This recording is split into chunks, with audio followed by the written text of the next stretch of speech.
I made a little adjustment in the tile grouting. I made that gap width 25 instead of 20.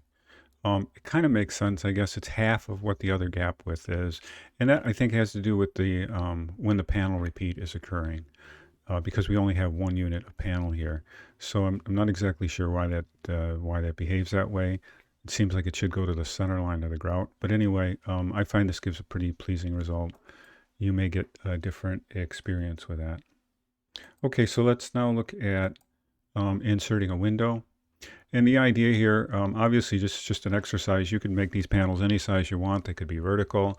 But the idea now, when we place a window in, is to try and develop some kind of alignment with that grid system. So I'm going to go to Architecture and Window, and we'll just grab our fixed window.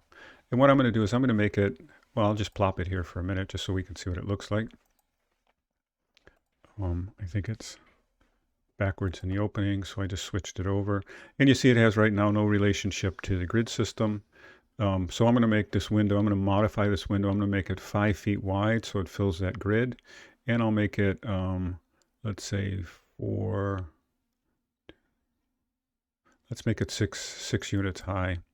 So I'm going to go to Edit Type, and I'm going to go ahead and duplicate this, and I'll call it Panel Window.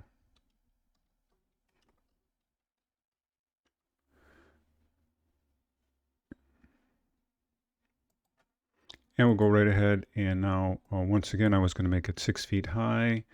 The default sill isn't important, but the width I want to make 5 feet wide to match our panel. I was going to change the sash color. Let's just do that. Let's see if we can. That's not an easy way to do it. I might just leave this. You could pick out your own sash color here. The other place to do is to go in and edit that. So I'm going to click OK for now. I don't want to get too much into the weeds, so to speak. And let's go ahead and look at this from a front elevation.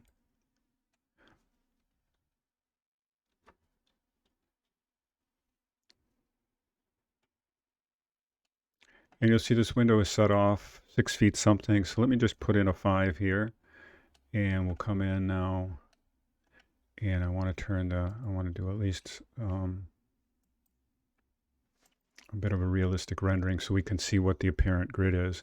So because I'm 5 feet in to the center line, I'm only halfway in. So what I really want to do is to get that to align with the grid.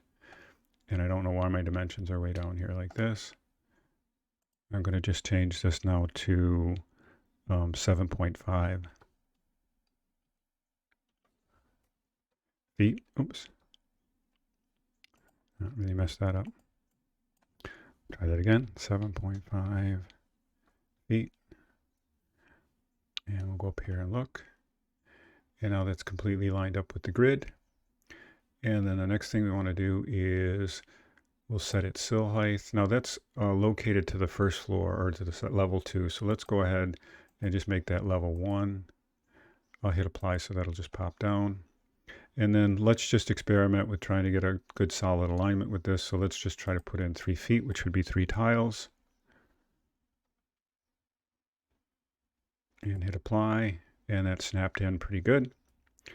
And because we have a 10-foot